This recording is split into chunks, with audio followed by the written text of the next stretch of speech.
Galera, olha só que sacanagem.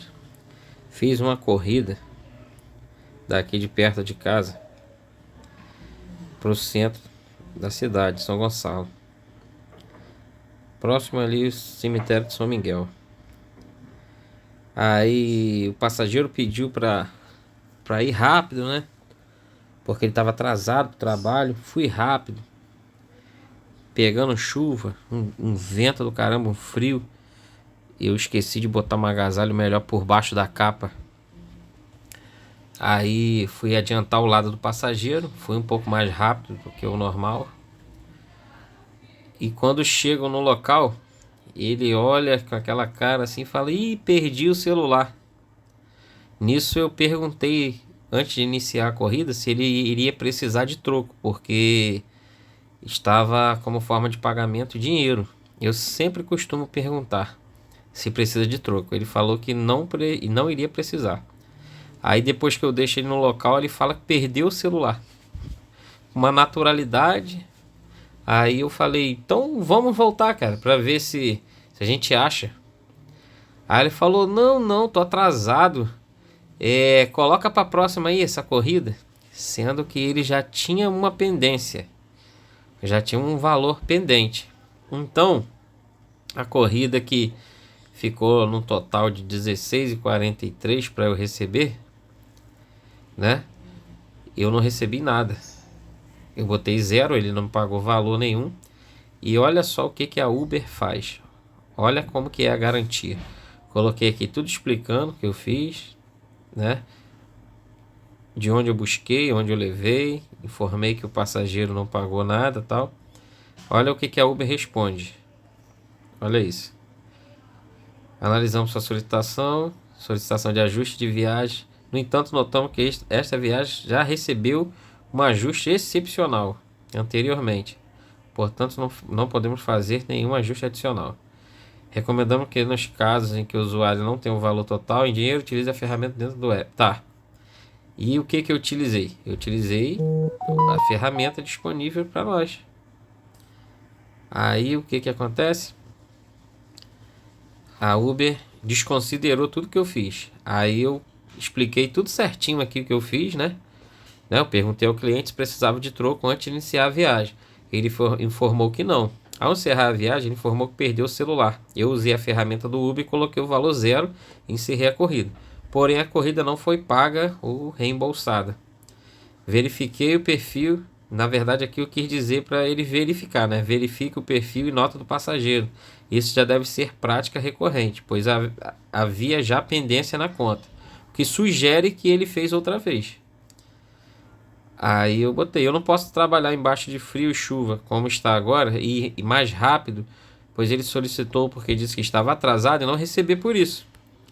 Esta viagem foi filmada pela Uber, possa ser que ajude a esclarecer algo, né? Porque as minhas viagens são gravadas, né, pela própria Uber, filmadas. Aí olha o que ele respondeu lá. Analisamos a viagem, infelizmente não foi possível fazer um ajuste nessa ocasião. Aí vocês observam. Ó, eu ainda coloquei aqui, ó. Poderiam ler o que eu escrevi? Aí eles foram e mandaram de novo a mensagem automática. Ou seja, nós praticamente não temos nenhuma garantia de que nós vamos receber pela viagem quando está em dinheiro. Aí a pessoa fala assim: ah, mas tira o dinheiro, tira a forma de pagamento em dinheiro. Olha, eu tô com bastante dívida, eu não tenho como tirar, porque mesmo que talvez não seja muito a perca, mas isso reduz um pouco o chamado de passageiros e então reduz o nosso recebimento. E inclusive eu tô até pagando o empréstimo que eu peguei da Uber, eles até descontam na minha conta também. Aí para vocês verem, eu não desconto, não recebi nada, né? Aí ainda foi descontado eu acho que uma parte do empréstimo que eles tiram, né? E aí fica esse sentimento, né, de impotência, de a gente não pode fazer nada. Aí o que a gente tem que fazer? Tem que se virar, tem que procurar o passageiro, tem que ir atrás, aí depois da briga. Isso não é legal. E olha aqui, Para provar para vocês, ó. Olha aqui. A corrida. Quanto que eu recebi? A corrida que eu recebi, só esse valor aqui que foi referente ao valor dinâmico. Mesmo assim, eles descontaram desse valor. Isso é um absurdo. Isso é um absurdo. Aí eu vim para casa. Porque já deu desgosto logo na primeira viagem.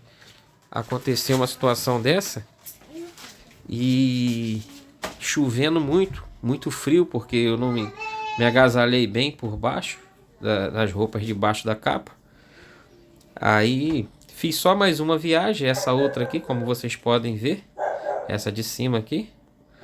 Essa daqui era no dinheiro também. Só que a passageira pagou no Pix, QR Code. E eu fiquei uns dias sem rodar porque minha moto ficou ruim. Como vocês podem ver, ó, minha última vez que eu rodei foi dia 29 de junho. Então fiquei uns dias sem rodar. Tive que consertar minha moto. Aí eu falo para vocês. Olha a segurança. Olha a garantia que nós temos de rodar nesses aplicativos. É complicado. Os aplicativos tinham que olhar mais pra gente. E eu não tô falando de regulamentar. Porque hoje em dia o pessoal tudo fala, vamos regulamentar tudo. Vamos regular, né? Quer ter o controle total de tudo, tal. Isso aí é meio complicado. Mas eu acredito que essas empresas tinham que ser cobradas, independente de ser regulamentado ou não. Teria que ser cobrada para ter uma garantia assim de direito nosso, né? Ou eles teriam, que eu acho mais certo, eles tirar a opção de dinheiro no aplicativo. Se eles tirassem a opção de dinheiro, isso não iria acontecer mais. Ia acabar calote tanto na parte de motorista como na parte de passageiro. E ia melhorar para todo mundo, porque hoje em dia tem várias formas de pagamento. Antigamente era só cartão. Hoje você pode pagar no cartão, pode pagar no Pix, né? Acredito que pode até pagar em boleto. Você pode fazer um Pix direto para o motorista, mas o ideal seria você fazer o Pix direto para Uber. Então, hoje tem várias formas de pagamento. Então não tem mais desculpa. Antes tudo bem, que era só cartão. Agora tem Pix, tem cartão, tem, acredito que boleto também, né? Você pode deixar saldo na sua conta. E aí acaba que complica pro lado do motorista, né? E o suporte da Uber deixa muito a desejar. Como vocês viram lá, né? Eles não fizeram questão nenhuma de querer investigar e ajudar. Sendo que a viagem foi filmada, né? Áudio e vídeo. Mas é isso aí, pessoal. Isso é só um relato aí para vocês ficarem espertos. Tem muita gente que acha, é só colocar para próxima, nunca tive problema. Às vezes você nem recebe e você nem percebe que não recebeu. Porque vocês vão fazendo muita corrida, no final das contas vocês não olham nem o saldo. Como tinha sido a minha primeira viagem, ficou ainda mais fácil de eu analisar. Porque eu só tive esses dois recebimentos que vocês estão vendo aí. Esse daqui, o de 2 e 3, era uma corrida que deu um total de 16,43, se eu não me engano. E essa de cima não, essa de cima que eu fiz logo após, né? Que eu fiz foi outra viagem. E depois disso eu dei aquele desgosto, eu voltei para casa, muita chuva na região que eu estava. Aí eu voltei. Então fiquem atentos, pessoal. Não vai achando que eu sempre coloco para a próxima e dá tudo certo. E minha nota é boa. Inclusive até minha nota caiu um pouco, né? Tá 4,98. A nota até caiu, que eu fiquei acho que mais de um ano com 5 estrelas. E eu achei até que tivesse bugado, porque não descia de 5 estrelas. Aí desceu, eu tive 2 avaliações ruins, né? Por besteira, eu acho que é porque eu sempre pergunto se vai precisar de troco, tal. Aí as pessoas eu acho que uma ou outra pessoa que não gostou. Então, é isso aí. Tome cuidado, analise sempre as suas corridas que vão colocar para a próxima. E vamos cobrar Uber, né? Vamos sempre mandar mensagem. Vamos explanar aí na internet para ver se adianta alguma coisa. Espero que vocês curtem, comentem essa situação. Informe se já aconteceu com vocês também, tá? Valeu, pessoal. Bom trabalho para todo mundo aí que tá na pista essa hora. E daqui a pouco eu devo ir de novo para a pista mais tarde. Valeu.